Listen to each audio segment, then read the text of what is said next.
Καλημέρα. Είμαι η Ελίνα Γρηγοράκη, Senior Territory Account Executive της VMware για Ελλάδα, Κύπρο και Μάλτα. Είναι χαρά μας να σας έχουμε σήμερα μαζί σε αυτό το webinar. Το θέμα μας είναι το NSX Load Balancing. Η λύση NSX Load Balancer είναι αποτέλεσμα εξαγοράς της εταιρείας AVI που έγινε από τη VMware πριν από 2 χρόνια περίπου. Ο σκοπός αυτής της εξαγοράς ήταν να ενισχύσουμε περαιτέρω 2 από τους βασικούς πυλώνες της στρατηγικής μας, που είναι το Application Modernization και το Multi-Cloud. Πρόκειται λοιπόν για μια software-based load balancing λύση, η οποία επιταχύνει σημαντικά το deployment νέων εφαρμογών. Η παρουσίαση θα γίνει σήμερα από τη συνάδελφό μου, τη Βίσνια Ράντος. Βρίσκεται στη Σερβία, σε στούντιο και θα χρησιμοποιήσει τεχνολογία Lightboard για να σας παρουσιάσει την λύση. Η Βίσνια είναι υπεύθυνη για networking και security business στην κεντρική Ευρώπη. Θα πρότεινα πριν ξεκινήσουμε να κάνετε pin το account της Βίσνια, είναι VMware Βίσνια Ράντος, ώστε να μπορείτε να τη βλέπετε full screen. Hello, good morning, Visnia. Hello from Athens. Good morning, Elena. Great to see you. Okay, the floor is yours. You can start with the presentation. Great. Thanks for the intro. It's really a pleasure to be today with our colleagues from Greece and discuss a little bit about NSX Advanced Load Balancer. That is one of the later addition to our NSX portfolio, as we're living in the times where availability and security of online applications, I think it has never been more important. We're all sitting behind our PCs and laptops and relying on the online business. So NSX Advanced Load Balancer is, as mentioned, a new addition to the portfolio. We performed a nice acquisition of the company AVI Networks that brought a lot of great capability. And I'd like to share some of our experience with customers starting to deploy and relying on this technology in their application rollouts. So when our colleagues want to make their applications available today, or let's say traditionally, obviously, the availability of applications depends on multiple factors, on the application architecture, first of all, and also on the infrastructure availability.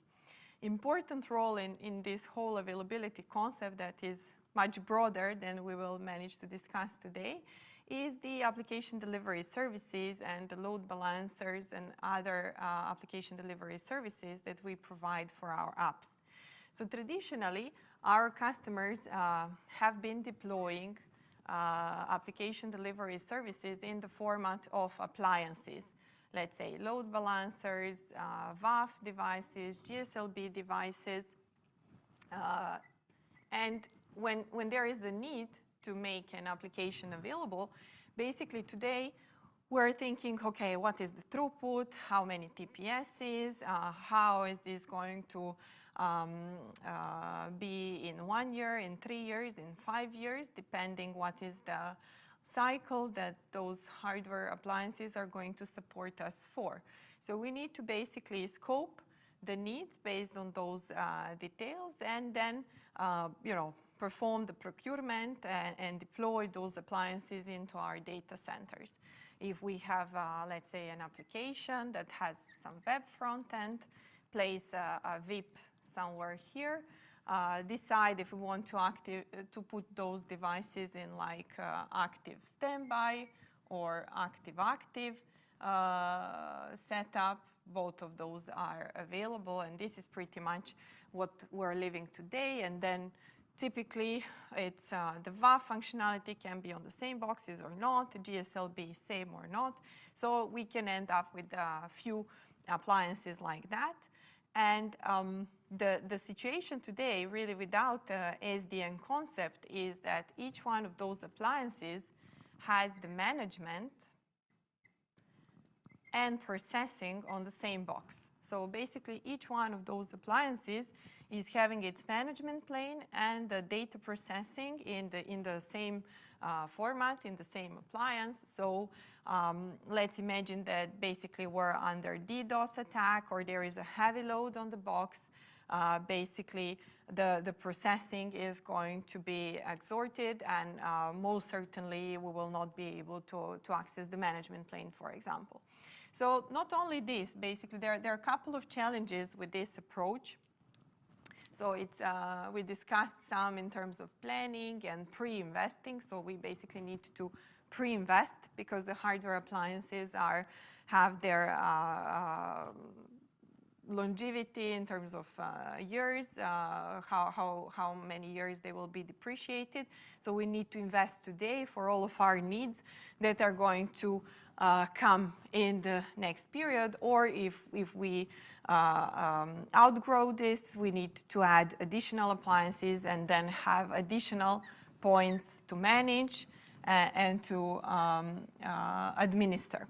So this is, let's say, an area where SDN concept can really help and can bring multiple benefits. So the main idea that the founders of Avi Networks had when creating this solution was to really decouple the management plane from the data processing for multiple benefits. So what we're actually doing, so we're taking those management planes into one central point. So we call it NSX Advanced Controller, LB Controller. And this is a single place, single management that can control multiple data processing points. So data processing points can be virtual machines, can be containers, can be even bare metal appliances, if that is the choice. So let's say in this example where we have this web front end, we want to make it available. We can then place a virtual machine, service engine, deploy closest to the application possible. We can make the service engine group in the availability mode that we like, and we can place our VIP here. So the service engine group is very flexible. We can put quite a few service engines. We can make the service engines bigger, or we can put more and more service engines as we need. So let's say our web application is very popular, it's under heavy load, and all of a sudden it needs to scale out. We can very simply add additional service engine on our virtual infrastructure and grow the capacity out of our virtualized pool. So all of those service engines are managed from the central point.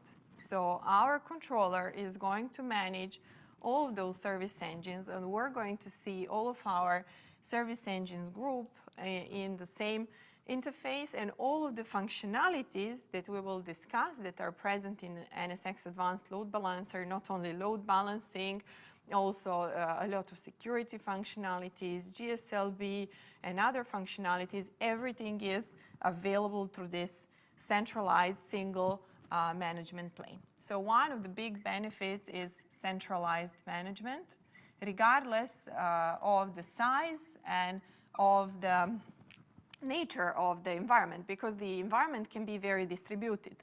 We can have one data center, but most probably enterprise businesses have multiple, at least two. We can decide that we want to move certain workloads into Azure or AWS native environment, or into VMware services. So either way, if this application is running out of the cloud, the service engines can be easily deployed in those target environments in the form of Kubernetes containers or the VMs, or as needed for the application. And all of this is managed through the centralized interface, which really facilitates and makes the job much easier when we want to take advantage of the distributed architectures. So I already mentioned the possibility to scale out, and that's really one of the key benefits and key reasons why our colleagues are today thinking about moving their infrastructures to the cloud to be able to scale easily and to easily adjust to the changing demands. So NSX Advanced Load Balancer is providing this capability also on-prem. So not only this is possible in cloud architectures based on Kubernetes, but also in on-prem environments that are virtualized. So for example, if we have a big load on our web front end and we need to scale our service engine groups, our NSX Advanced Load Balancer controller can talk to the vCenter, and vCenter can automatically spin up additional service engines and on the fly, online, increase the performance. So basically, all of our services are up and our performance is, let's say, doubled online without any intervention from the admins. It can scale out, it can scale in as needed, as monitored. So the elastic services are really unique in this architecture, and this is what SDN concept can provide for us, even in the for the, let's say, traditional three-tier applications, if we are not already on microservices fully and on Kubernetes where this is native. So this is one of the features that our customers really like, because when they need to expand, they can simply just deploy new capacity out of their existing ESX environments, and they don't need to go through the procurement process of purchasing the appliances, deploying them, so everything happens much more quickly and conveniently for the IT team. The other thing that is quite nice is the fact that we can define very easily new environments. So the multi-tenancy and per application deployments are very usual in this SDN concept. So typically, let's say, I think every customer likes to have a test environment and a production environment separate in their enterprise architectures. So let's say here we have some kind of test environment. So we can define the service engine group that is covering the test. So this is our test service engine group, and we can have our production, and this can be a mix of VMs and Kubernetes. So it's all blended, right, since the vSphere 7 and our Tanzu offering. So basically, this is our, let's say, prod. And we can put the separate service engines. So these would be separate VMs or separate containers. So we can make our separate service engine group for the prod and for the test, and these are our separate tenants. So we can have multi-tenant architecture in a way that if I like to upgrade my service engine in the test environment to the latest version, I can do that from the single controller and leave the production tenant on the existing software versions. So basically, I can perform all the relevant testing on the application level with the new version of my load balancer, WAF, and all the services that I use. And then once this upgrade is tested, I can move it to production. Obviously, this is priceless in the multi-tenant environments with multiple organizations, multiple departments. It can be very nicely leveraged. So the per application and per tenant architecture is something that is very much leveraged by our customers, and they see multiple benefits in this functionality. Obviously, besides the availability as such, security is very, very important, especially for those online services, the ones that are front-ending and are available from the internet. So from security perspective, very advanced functionalities are available from the same software, from the same controller. So web application firewall, that is self-learning, that is equipped with machine learning algorithms to really facilitate easy setup and make it like zero-touch WAF deployment is something that we very much focus on, as the whole platform is modern, is built in the last few years, so it was built ground up with all the machine learning benefits and functionalities. So it's very easy to set up WAF. It's a lot of L7 firewall capabilities, is DDoS protection, and many other security services.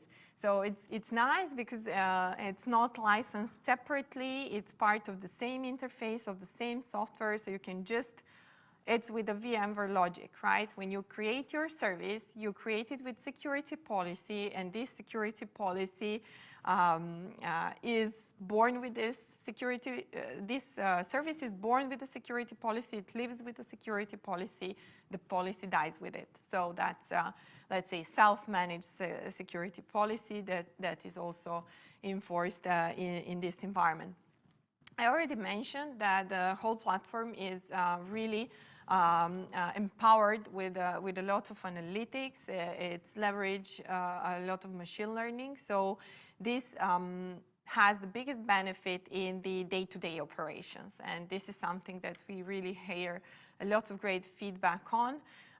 When customers are comparing the day-to-day management and life with the, let's say, traditional software or traditional solutions where they need to do those TCP dumps and other approaches to troubleshoot something.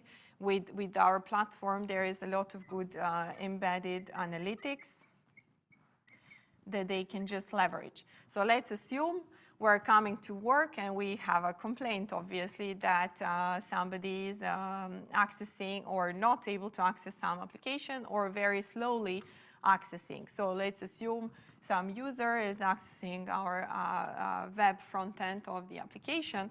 What we can do, we can simply go to this web service in our interface, and what we would see basically the client round trip time. So it would break down the latency into the specific steps. So I would see client round trip time. I would separately see my server round trip time. This is server farm. So I would see my server round trip time, and I would see my application, how much it takes for the application to load. So application delay. Basically, from this breakdown, I can immediately see where the issue is. Is it on the wide area network? Is it on the LAN in between the servers and the load balancer? Or it's really about the application and the application logic. So I can very easily define how to troubleshoot further. And if I'm responsible for this load balancer, if it's really introducing the problem or the problem is elsewhere. So I can easily get a report on that, and that's just one example on how this analytics is useful. You're definitely invited to see a demo of the technology for some of our engineers to actually show the interface. It speaks for itself, so it's a lot of great reports and analytics. And lastly, I would mention automation. So for those of you who need to automate, who need to gain on speed, who are running big infrastructures and like to have things, actions and different tasks, administrative tasks automated, like in private cloud environments or different hybrid cloud environments. Obviously, NSX Advanced Load Balancer is really developed with this in mind. So it has a single API here on this controller where all the services are accessed. And not only that, it's declarative. logic that it takes. So basically the only thing that is expected from the administrator is to define what is the action, what is the administrator want to do. For example, I want to create a service, I want to create a VIP.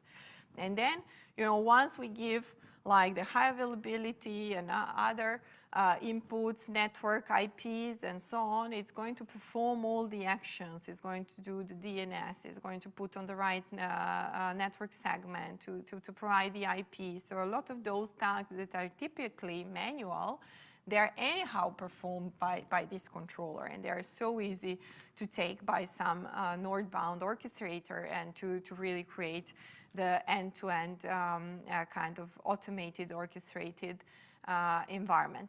So many times customers do leverage this as a good software that has the full features of the enterprise solution. So it has a full feature parity with all the leading application delivery vendors, whereas it brings this elasticity and this cloud logic that can really speed things up and reduce the operational burden from the administrators to manage the infrastructure more easily and with a better uptime. So that's the whole idea. The availability is very flexible, so those service engine groups can be defined, obviously, if needed, active standby, but typically it's active-active, or N/M configurations where we define how many service engine failure we can tolerate, and then we just impose this on the service engine group. These and many more functionalities we would be happy to share with you, to show in a demo or in a, let's say, a test environment together with you. And hope this was informative and it brought some light and some attention to the solution. I know we have some time left to have an open discussion and to hopefully address some of your questions in regards to the platform. So feel free to post your questions and start the discussion about the solution. Hi Visnia. I have a question about active-active clusters. Can you please tell us if session data is replicated across active-active clusters? Yeah, for sure. So all of the clusters that are based either on active-active, either on N/M configuration, they hold the session data. So let's say if we lose, let's say we have a service engine group of 4 here. So I have 4 service engine in this group. And if I define that this service engine group can tolerate the loss of 1 service engine, basically all the active sessions from this service engine, once it's dropped, are going to be moved to randomly on the other 3 because they are part of the same service engine group. When we recover the service engine or when we simply spin up a new service engine on another host and add it to this group, those sessions will be returned because we will impose this high availability configuration that is set in this service engine group policy. So that's how the declarative mode works, right? You set what you want and then the platform finds the capacity and the resources to enforce it. Okay, thank you, Visnia. I have a question in the chat for you. What are the requirements to be able to manage and balance locally both VM loads and container-based loads? Do we need project-specific infra? So no, basically the NSX Advanced Load Balancer is very standalone offering in our portfolio. So it's not dependent on any other, basically it's not needed to have our Tanzu portfolio or anything of our Kubernetes offering in order to run it. So it can very nicely be integrated into the native Kubernetes. It can be integrated into the OpenShift and obviously into our portfolio. And there is an architecture where on the cluster level, we introduce, so let's say if we would have a cluster here, we would introduce a component that is called AVI Kubernetes Orchestrator that would be talking to the same controller. So, and we can have multiple of those in a kind of a hybrid environment. Let's say if we run some containers on-prem and we have them in the cloud, and you know, it's a typical use case for AVI, for NSX Advanced Load Balancer. So what you're saying is, as long as we have our own infrastructure with Kubernetes anywhere locally or in the cloud, as long as we interface the platforms together, we can do the load balancing no problem without deploying further infrastructure for containers via VMware, correct? Yes, yes. What kind of containers do you have in plan? What do you want to load balance? Well, things are really building up right now. There is a platform that is being used mainly by developers. The containers are not really production level yet, but it's nice to have an option when we're building systems to know that we can load balance those loads as well. So that would be a very, very nice idea going forward. Yeah, so like ingress is something that we need to solve with any Kubernetes deployment. So ingress load balancing is definitely a case with AVI, but also DNS, IPAM, for example, is something we need to solve in those Kubernetes environment. And what is very nice is WAF also, because with those open source tools, and I don't know what you might have in your mind, basically, it puts all of these services that you need for your Kubernetes. Now, I don't have a space anymore. What is closest to our production needs? It's all part of the same code. So basically, you just choose which features do you want to leverage in a specific environment. And as mentioned, if you don't use them, they don't leverage any capacity. So it's totally flexible. Christian, one more question for advanced load balancer supported in vCloud directory environment. Like in the VCPP type of service provider deployments, yes, it is certified with VCPP, and it's since recently it can be leveraged. We can definitely be in touch regards that. I need to check the details, but the latest I have, it's certified, it is in. So it's NSX Advanced Load Balancer. Okay, great. And also we have a question if there are customers in Greece that currently are using this technology. Yes, I was happy to support some of the first deployments with our engineering team.